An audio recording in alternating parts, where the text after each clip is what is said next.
welcome to another episode of Conversations with Co-op, where we dive into topics that matter in special education. I'm your host, Jeffrey Lee, K-12 Special Education Coordinator with the Paul Bunyan Education Cooperative. Today, we're focusing on data use in special education programming. Specifically, how do we balance accuracy, reliability, and functionality when making decisions that directly impact our students? Joining me is Kate Hurd, ASD Coordinator with the Co-op. Kate brings a deep level of expertise in supporting students in Federal Setting 3 center-based programs, where she works closely with teams that develop highly individualized and data-driven supports. Welcome to the podcast, Kate. Thanks. Happy to be here. Let's begin by laying some groundwork. When we talk about data in special education, especially in the context of program decisions, what does that really mean to you? What does good data look like in your practice? And why is it so essential for students in more intensive settings? Great question.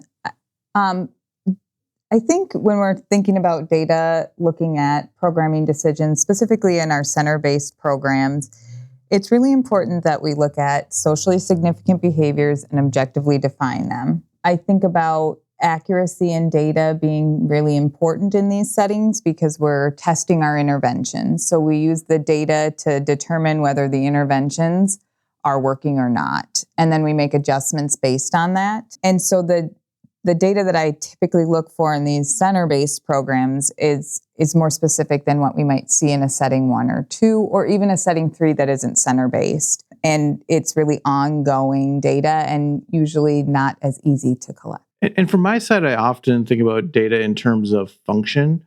Is it helping teams decide what to try next, even if it's not perfectly accurate? And accuracy is really important, but in those less high stakes types of situations, it just being able to actually take consistent data sometimes is more important than getting a tool in there that is going to be ultra specific, right? That's especially important when staff time is limited or the environment is really harder to control. So, Kate, how do you think about the trade-off between precision and practicality?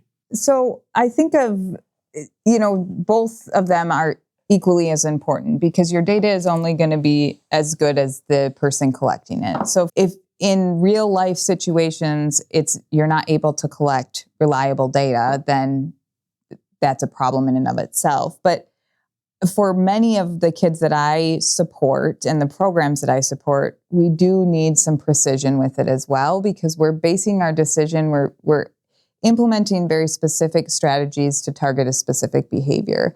And so they kind of go hand in hand. I work with teams to try to figure out what is a data collection system that will work for you, but also meet the needs of making program decisions. And oftentimes that involves a little bit more training, a little bit more precision than we see in other settings. And the goal is always to do this for a period of time.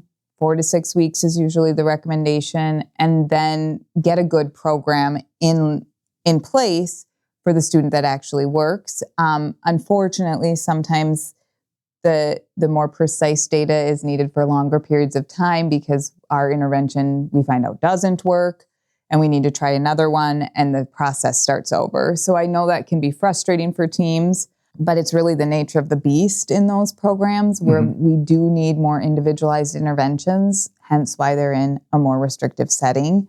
And the end goal is always really we want them to get the skills they need to participate as much as they can or as much as is appropriate in general ed.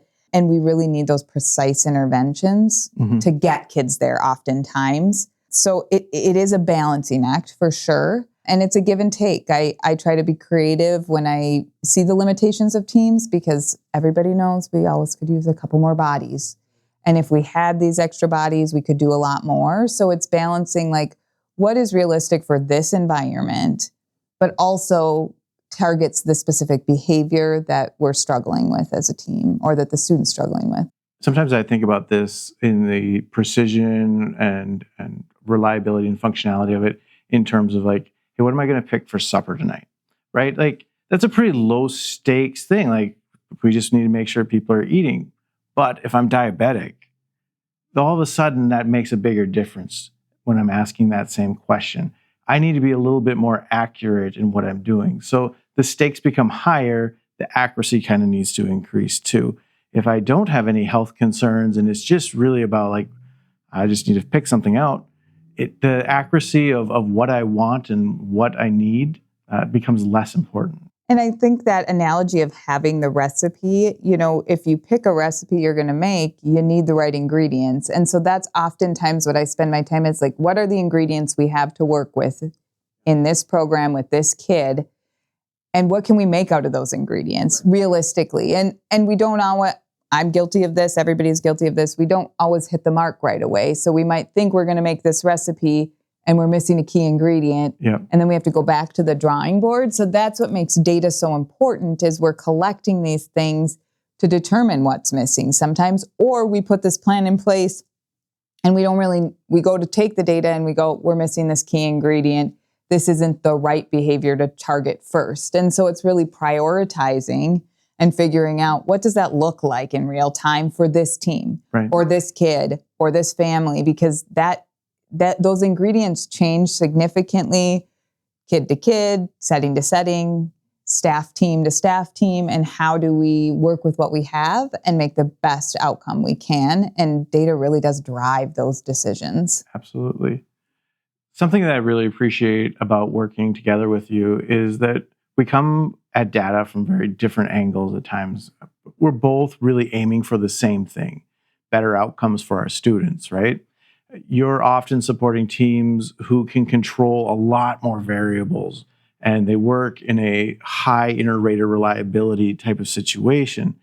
I'm usually in a setting with fewer staff supporting more students, where the data systems might need to be a little simpler just to be sustainable. How do you see these contexts influencing the kind of data that is possible or even appropriate in a given setting?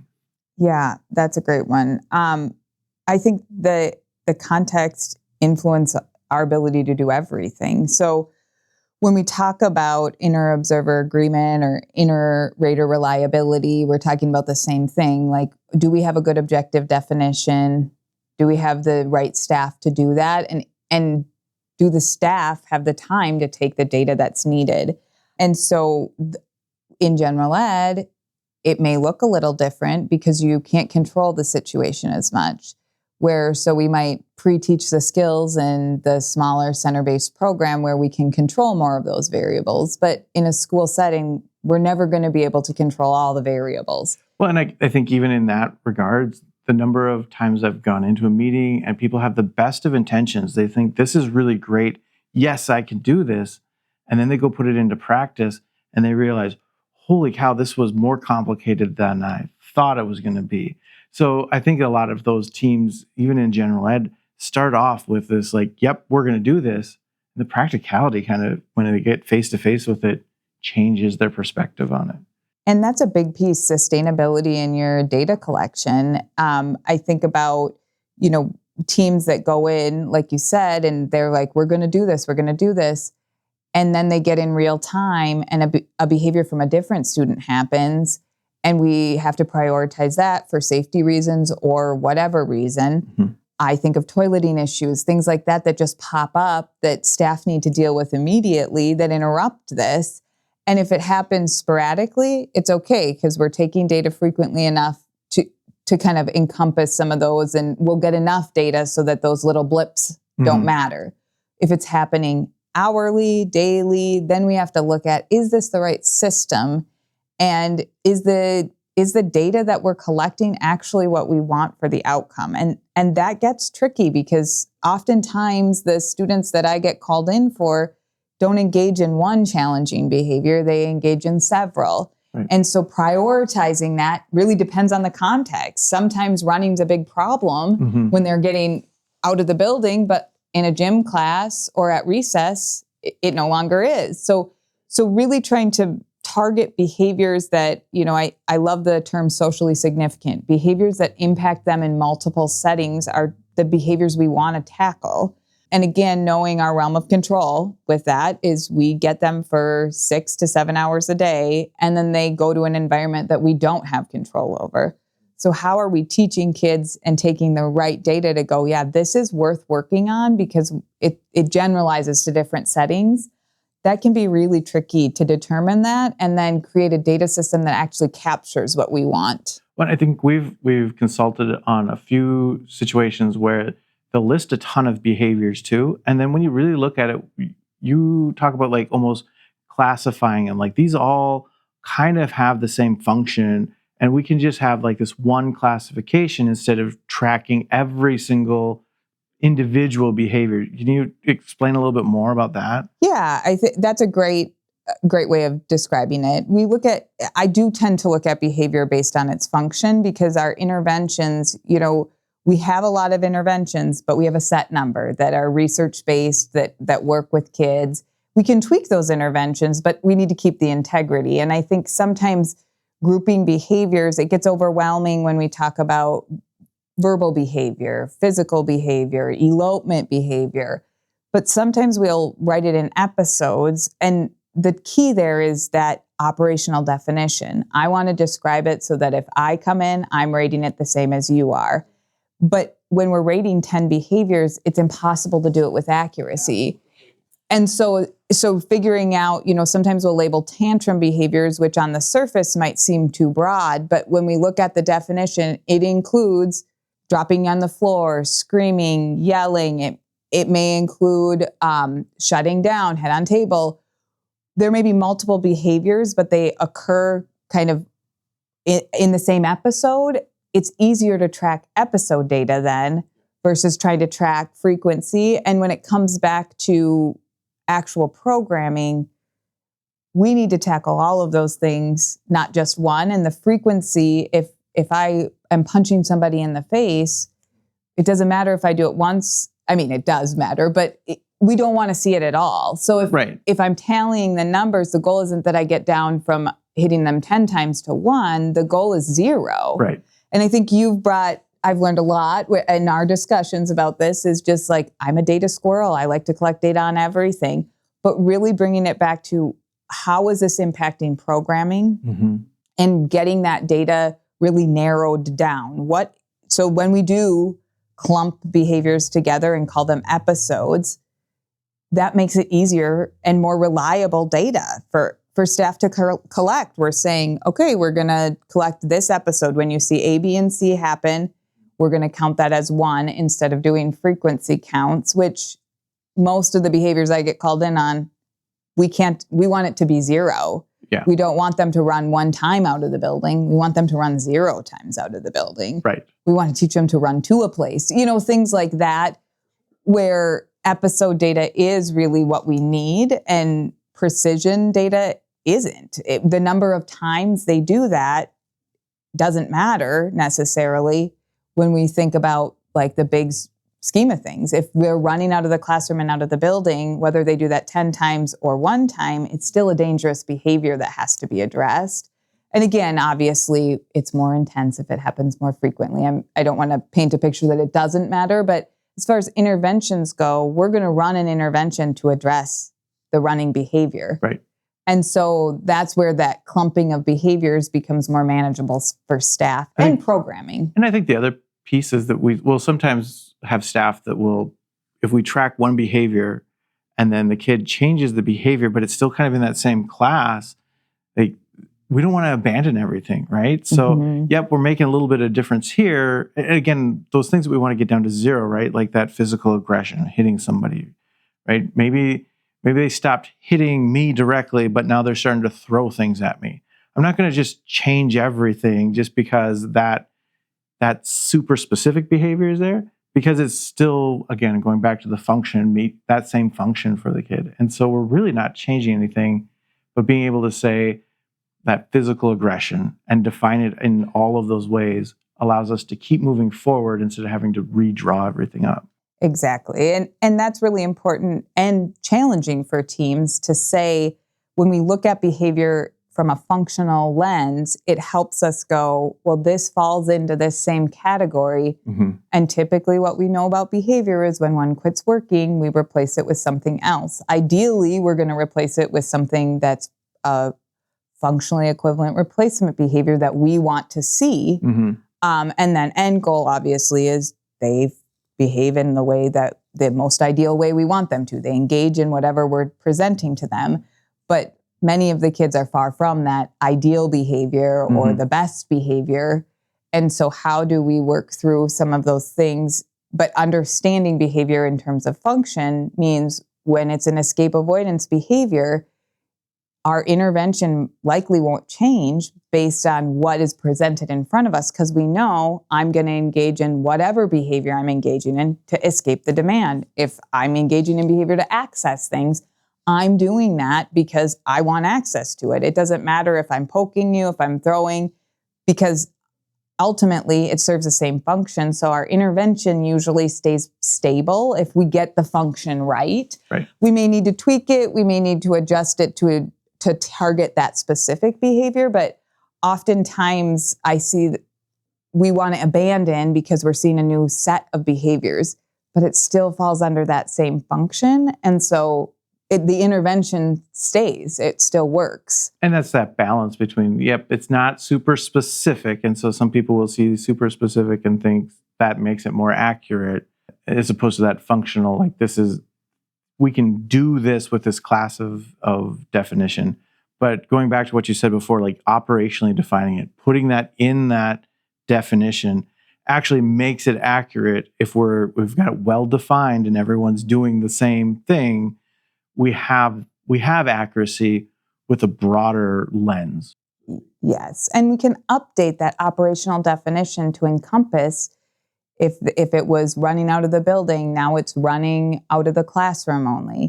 We're still going to use the same intervention. We'll change our operational definition to include, because what we know about behavior is kids will sometimes revert back. So we don't want to abandon that they could run outside. That's important information. But we're going to add to it, we're also counting elopement as when they leave the classroom.